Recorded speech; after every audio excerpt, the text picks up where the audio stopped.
Chuck Palahniuk said in his novel Invisible Monsters, "Nothing of me is original. I am the combined effort of everybody I have ever known."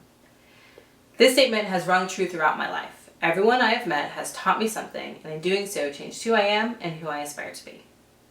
Hi, I'm Dr. Rachel Cowork, research psychologist, author, and creator of Pragmatic, a children's book compilation currently available on Kickstarter. This video was created to highlight the people who inspired the stories within the Pragmatic Princess series, and in doing so, give everyone a sneak peek into some of the full-length stories that will be included in the collection. I'm so excited for you to meet some of my greatest teachers and hear the stories that they helped inspire. If you enjoyed this video, this story, and believe in this project, please like and share. This project cannot come to life without your support. Now sit back, relax, and enjoy this episode of Storytime with a Castle Builder.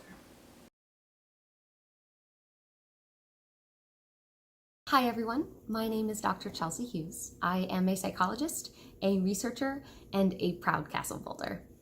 Today I'm going to be sharing the story Ursula the Unique, which is a story about a young deaf girl named Ursula who experiences a lot of things that people in the deaf and hard of hearing community experience, like mockery and feeling excluded, and friendship and empowerment. I'm especially excited to share this story because I've spent the past 10 or so years connected with the deaf and hard of hearing community. It is an amazing community with a beautiful culture, and those are individuals who deserve access and deserve equality and deserve representation.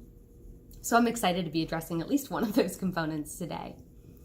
Today I am going to be voicing this story and sharing the transcript in comments below. However, if you would like to see this story communicated in American Sign Language, then don't forget to support this Kickstarter, because if this Kickstarter does make it to its goals and get this book published, I'll be creating a second video sharing it in American Sign Language. So, without further ado, time to share the story of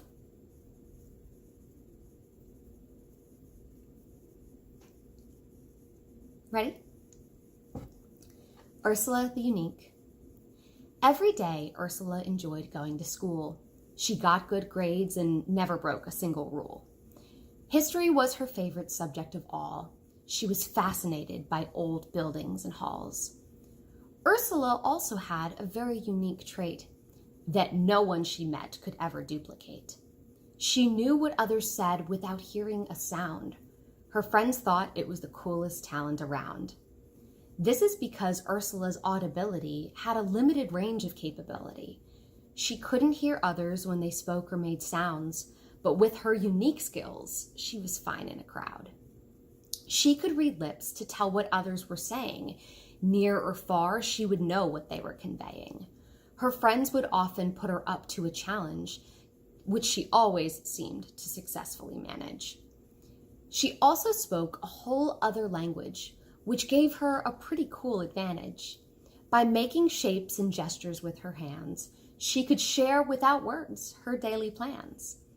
Having sign language to clearly communicate was something her friends thought was pretty great. Because they got to learn sign language too, each week there was a new workbook to do.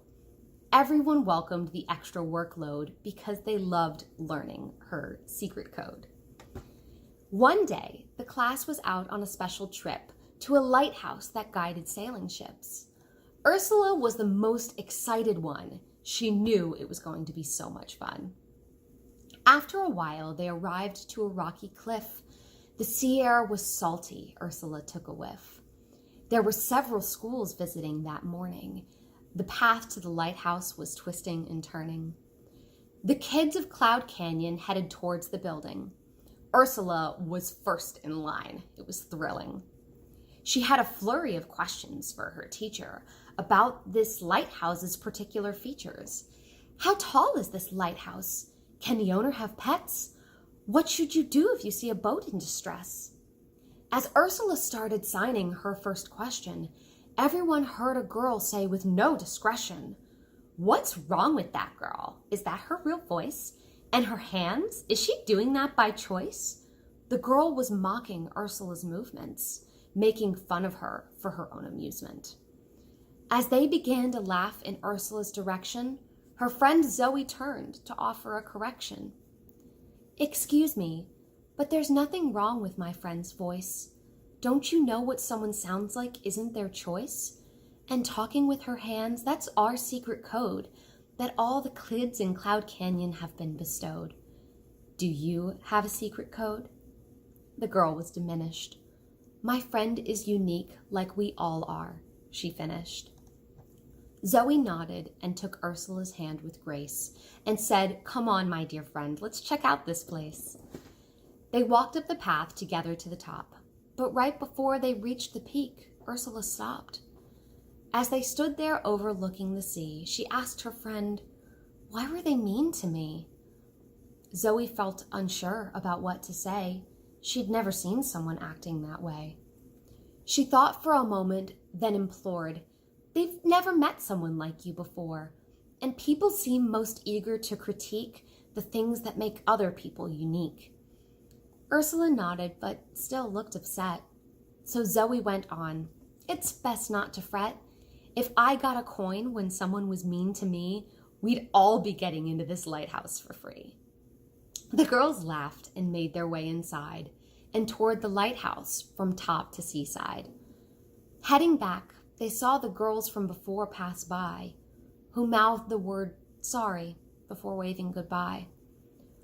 Ursula stopped after reading their lips and paused for a moment, hand on her hips, then approached the girls with a smile and a wave to show them that they were alike, just the same. "I know I sound different and have to use my hands to help others know what I need to understand. And I know that others find it odd or unique, but it really is a superpower, I think. I can watch TV shows even when they're muted. For any lip-reading challenge, I'm well-suited. And I understand people even when they mumble, mispronounce, have a foreign accent, or fumble. How we speak doesn't really matter, words or signs, just that we listen with open minds all the time. Because at the end of the day, as Zoe says, we are all unique, just like everyone else is." Then Ursula shared a piece of her code with the girls to take with them on the road. She explained to them that saying goodbye was the same in her code and had them try. All right. Thank you all so much for enjoying our story time today. Again, if you do want to see that story conveyed in American Sign Language, please, please, please support Dr. Rachel Coert's Kickstarter. She's a dear friend of mine, and this is a huge undertaking and a project that all of us are really passionate about. So